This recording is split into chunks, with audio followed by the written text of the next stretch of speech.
Welcome back to Coffee and Conversation. So, Audie fans, he is right behind me. He's sound asleep. I can hear him snoring, but he has been incredibly needy today. I went back, as I said I would yesterday, went back and continued to clean the doll room, and he just followed me in and nested in the stuff I was cleaning. So I would have like a pile of trash papers, and he's just pulling them together and sleeping on them. And then when I would come back out, because, like, okay, fine, you want it for a while, you can have it. Come back out, go sit in front of the computer, do a little research for the videos. Bang, he's in my lap. So he has simply refused to go more than a foot or two away from me. And right now, because I'm right here and literally within 2 feet of him, he seems to be happy. So, fingers crossed. I would love it if he would just sort of continue to take a break for the rest of the day. That would be so nice. Okay, when we come back, I am going to pick up on some of the threads that we discussed yesterday and an update on the doll room. I do have an update, though. So, when we come back,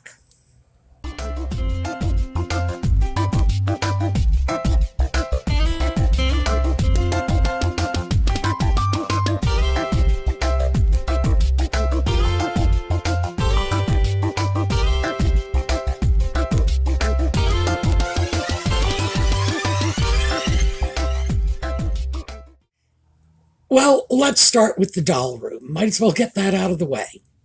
I did not get as far in the cleaning as I had very optimistically hoped to get. I did get everything off the floor. Yeah, the good news is I can go in and vacuum the carpet now. That would be nice.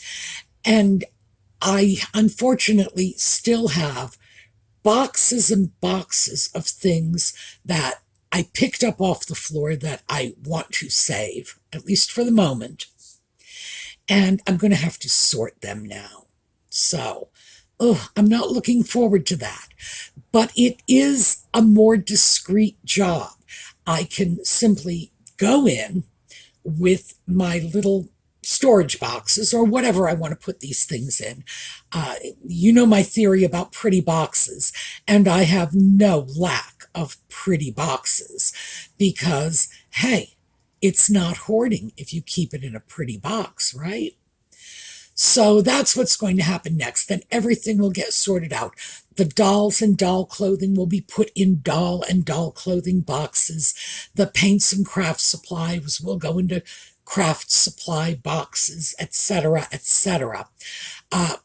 The one thing that did happen, which was, I'm going to share it with you because frankly, I can laugh about it now, so I might as well share the laugh with you, was I had a little container of straight pins, just sewing pins. And for some reason, mind you, I had the presence of mind to tape that container shut in the first place. I must have opened it at some point because the tape could not have broken on its own and allowed the container to open. But yeah, it did. And I was picking up straight pins off the floor. Just, oh goodness. So yes, that was my fun little, how could I have been so stupid? And I'm sure what happened was I wanted a pin at some point. I went in, I opened the container, I took a pin and said to myself, oh, I'll tape this back shut later. Yeah, right. So it is going well. I absolutely, this coming week at some point, Monday or Tuesday if I'm lucky and ambitious, it will be cleaned and organized because I am probably 90% of the way there right now. So I'm feeling good about that. And of course, that was the whole thing that got yesterday's adventure started, about just learning when to let things go. And how do we do this? And how do we beat those demons? So, for those of you who are not aware, and I've mentioned this before, so I will mention it again, my mother was this close to being a hoarder. No two ways around it. She was within a hair's breadth of it. The thing that sort of kept her out of the die-hard hoarder category is she would let me go over and clean it. No problem there. My sisters and I would take turns. Somebody would take her out for lunch, and the other one and I would go in and start cleaning the mess. And my mother was happy that we cleaned it. She knew it was a mess. But it took a long, long time for us to figure out what happened. Now, again, if you followed the channel, especially if you go back to the very first video, my very first video on this channel, I made on the anniversary of my father's death. And my mother was 34 years old when my father died. And she had a bunch of children, and, this is back in the mid-60s when she was supposed to be a housewife, and she was supposed to be raising kids, etc., etc. And it sort of, the rug was pulled out from under her life very quickly and suddenly.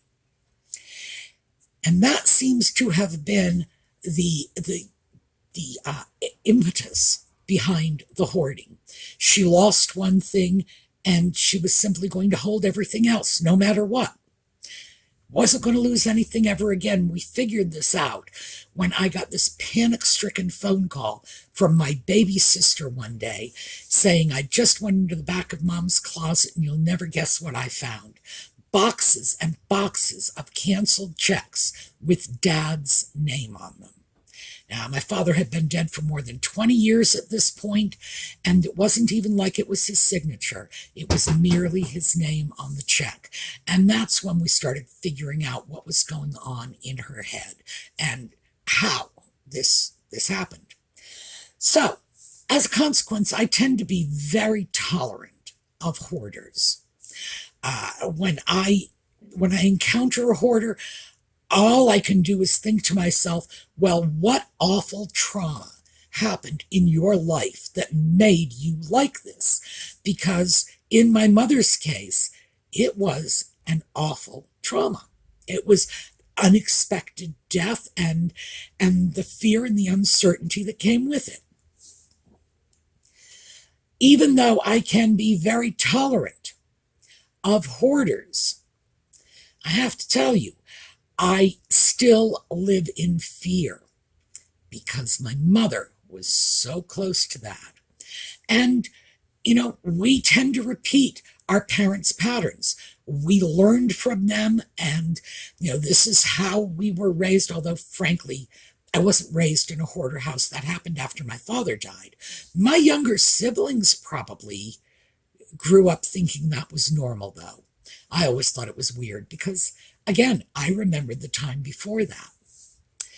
But for a lot of reasons, I'm environmental, we get raised by people who do things a certain way. I'm always very much afraid that because my mother was like this, I'm going to end up being like this too. So I have a fear of becoming a hoarder. The funny thing is, when I find myself in stressful situations, despite the fact that I have this profound aversion to hoarding, that tends to be my go-to reaction. Oh, well, I'm not going to throw anything away for a while. So it's like, you just can't win. I think somehow girls and their moms, I think we are just wired to self-destruct. So anyway, just throwing that out because that's why, the doll room was just weighing on me so heavily. And it's also why I find it difficult to get rid of things, even when I know I should. And for me, I'm very skitsy about it. Some things, no problem getting rid of it. Other things, a lot of problems. So that's why I thought we would just talk about what it is that makes it hard for us to get rid of things, to throw things away. And I have to admit, I don't like throwing things away, but so, what's my excuse? Because I can give them away. There is an organization. So for those of you here in the US, look it up and see if it's active in your area. It's called Green Drop, GREENDROP. And they gather donations for various charities. So you choose your charity and Green Drop will come and pick things up. Now, my usual charity is the Wounded Warriors. It's Purple Heart Veterans. But the National Federation for the Blind is also benefiting from this. So we'll see. We'll see who wins out this time. But they will come to my home and pick it up. So I have no excuse. It's like, it is just as easy for me to put things out for someone to collect as it is for me to throw it in the trash. Easier, because I have to take the trash out to the street. So, yeah, I've got no excuse for that. But it becomes an issue.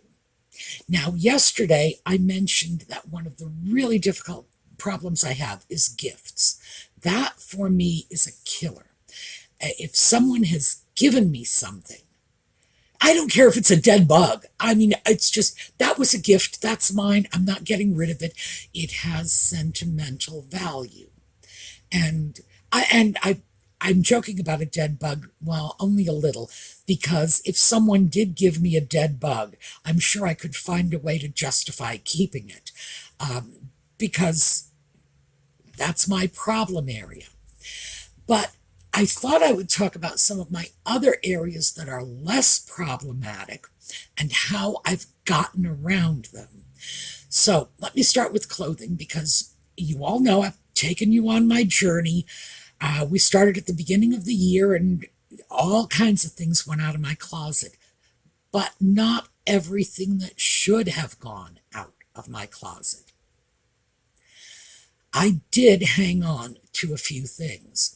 I found just last week a box of things that I hung on to that I didn't realize I had. And that was a fairly significant, about a document-sized box of old lingerie. I have no idea why I decided I ought to be hanging on to this in the first place. The truth is, this is stuff I am never going to fit back into. And even if I did, I'm never going to fit back into it the way I did when I first bought it. Some of this stuff is more than 40 years old. What am I thinking hanging on to this? But I did. I'm not really sure why. And I sometimes look at this box. It's coming out. This one is going to be thrown away. I don't like the idea of donating underwear that I have worn. That's just, it's kind of creepy for me. And yeah, I know it sounds wasteful. Maybe somebody else could use it, but ick, no. I have to draw the line somewhere, and that's where I draw it. So while I am waiting to throw this out, I'm looking at it thinking, what is it? Is it that because I'm getting older, I'm looking at these things from my younger self saying, oh, I used to be able to rock that teddy. Yeah, well, maybe I did, but I'm not going to do it anymore. So I need to be more practical about it. But This one was an accident, but it did give me a sense of a working strategy. I accidentally kept a box of stuff, but I deliberately kept a couple of things that I know I should get rid of. And that is sort of my baby step method. If you don't want to get rid of everything, don't. Don't. Save a few things, but be mindful of the fact that you are holding on to them. Don't kid yourself about, oh yeah, I'm going to go on a diet and I'm just going to fit back into that size 2 dress. Don't. Especially if it's a size 2. Trust me, none of us are ever going to be size 2s again. It's just not in the cards for us. You hit a certain point, your body just won't do that anymore. So just be mindful of what it is you're doing. You're keeping this, and you're keeping it as your security blanket. It's sort of your little life raft. You can hold on to it and feel like you haven't deprived yourself of everything until you hit the point where you don't need it anymore. So it's just sort of, a little safety valve, a little crutch, so to speak. You're hanging on to it, but eventually, like training wheels on a bicycle, this is supposed to go away. That is one of the things that works for me. And here's the funny thing. That box of lingerie, which I saved it by accident. I did not realize it was in the back of the closet. I did see the box, but I actually thought something else completely different was in that box. I was 100% certain that my snow boots were in that box. Well, no, this was a far cry from snow boots, but that's how it escaped the purge. But the thing is, and this is the interesting part, the part I want to share, is it worked just as well as a little security blanket as if I had done it on purpose. The fact that I've gone in, I've looked at this, even though I had no intention of saving these things, well, maybe, I don't know. I mean, I have held on to them for 40 years, so on some level, I was definitely not ready to get rid of them. But in the last purge, I don't know. Maybe I would have if I had known they were there. But just finding them again and looking at this, I've still gotten that sort of comfort of having this little safety box of things, and I am comfortable with the idea of getting rid of it. Also, this is another thing that came from that, but finding that box of lingerie has, in fact, convinced me that the 2 things that are in the back of my closet, I did keep 2 things that I really need to get rid of. They're not my style. I haven't worn them in years. I don't even know if they fit me. If I had to guess, I would bet they don't. I just didn't want to get rid of them. Once again, it's because they were expensive and I really liked them. But finding the lingerie helped me to wrap my head around the idea of letting those things go too. It's like, hey, if I can get rid of the underwear, I can certainly get rid of outerwear as well. I expect that when I get around to dealing with this, which will be in 2 or 3 days when I'm through with the doll room, when I get around to dealing with this, I will probably be perfectly willing to let these things go, and I might even find other things that I ought to be letting go as well. So, baby steps. You don't have to do it all at once. If you need the security of holding on to a few things, hold on to them. Hold on to them. Getting rid of things should not be painful. It shouldn't be something that makes you feel deprived, like you're suffering a loss. No. Well, unless of course you're a semi-hoarder like my mother, in which case getting rid of anything makes you feel like you're suffering a loss. In that case, you need therapy. But in terms of things like, you go into the back of your closet and you think to yourself, gee, I haven't looked at these greeting cards in 20 years, and you have greeting cards going back to, the 1970s when you first got married. You got every Christmas card. Don't feel like you have to get rid of that along with everything else. It's okay to save a few things. And for some people, that sort of sentimental thing, Christmas cards from years past, that means a lot. So don't feel like getting rid of things is the end. It's not the end result, it's the means. The end result is to de-stress and declutter your life. But getting rid of things that's not the goal. It's the means to achieve the goal. There are many, many ways to declutter and de-stress your life that do not involve throwing out everything you ever cared about. There are many, many ways to do it. And I think sometimes, at least for some of us, we start to make that confusing the means with the end. But the end is not decluttering. That's not what we are hoping to do. What we are hoping to do by decluttering and streamlining and whatever is to make our lives better. Decluttering is simply one way we're going to achieve that. But as I say, I see so many people who, for them, that becomes the goal. I must declutter. Is that really what you want to do? I don't like clutter, but I do not want to declutter. Decluttering is a lot of work. I don't want to do it. Ordinarily, in addition to a lot of work, it's a lot of decision making. It's a whole bunch of stuff I truly do not wish to do. What I want is I want that peace of mind that I will get at the end of the decluttering process.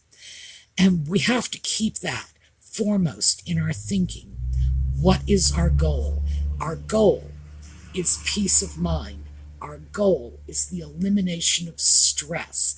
Our goal is streamlining our daily or weekly cleaning process. Our goal is, not leaving a whole bunch of stuff. I mean, not to put too fine a point on it. Some of us are getting older. Not leaving a whole bunch of clutter for our children and our grandchildren to sort through. For a lot of us, the decluttering process is trying to tie up loose ends so that we can enjoy our remaining years without feeling like, when we eventually pass, we're going to leave a burden to those who come after us.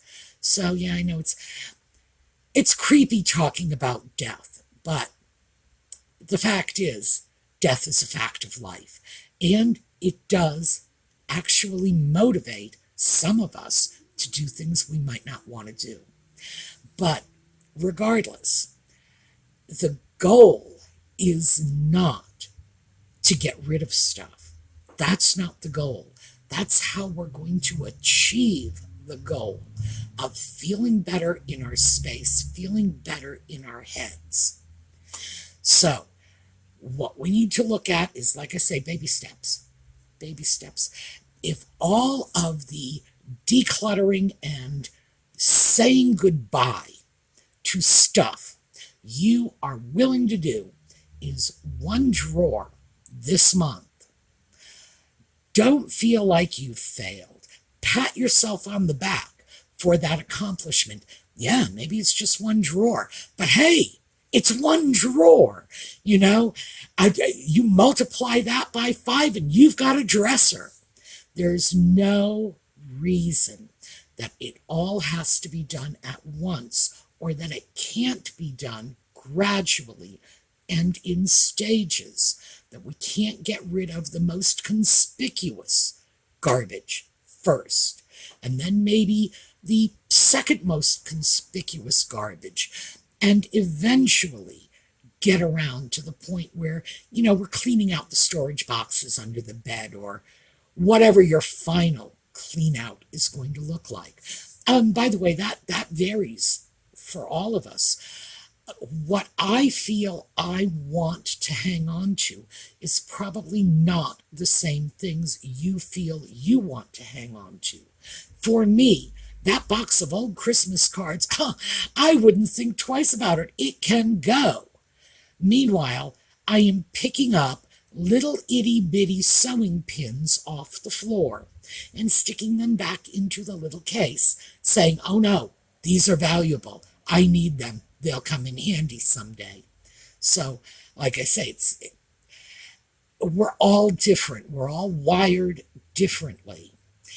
But we will eventually get where we need to be, as long as we remember that where we need to be is a state of mind. It's not a physical state in our homes. It's not. It has nothing to do with time, space, money. It's all in our minds. That's where we need to do the cleaning. We clean our environment so that we can eliminate stress. Cluttered environment equals stress. We all know this. We do it so we can remove that stress from our lives, so that when we get up in the morning, we can just leisurely walk into the kitchen and get our coffee or our breakfast or whatever, and not have to say, ooh, I just tripped over something on the living room floor that didn't belong there. That's the thing we need to remember. So we shouldn't let this create more stress for us. We shouldn't let the process become the goal. We need to remember those two are separate. And then it becomes a lot easier. So hopefully this has been somewhat helpful for some of you. We will probably eventually get back to this. As I said, I'm going to give you an update on the doll room, probably when I actually move the video camera in there and start using it to film videos. And like I say, I'm hopeful for next weekend. I've got my fingers crossed for that. At this point, I see no reason that I won't be able to do that. So I will keep you up to date. Audie, by the way, has not moved at all. Yeah, okay, that's his little head. Yes. Do you want to come over here? Come on. No, he's not going to come. He's perfectly contented just lounging on the chair. I thought maybe he'd make a little appearance, but I guess we're just too lazy. All right, that is what I have for you today. We are going to take a look at a slideshow on the way out, and not an Audie slideshow, just so you know. We're going to take a look at a slideshow on the way out. I will see you all this evening for Just Chatting, if you stay for those videos. If not, I will see you again next weekend for more coffee and conversation. In the meantime, have a terrific day.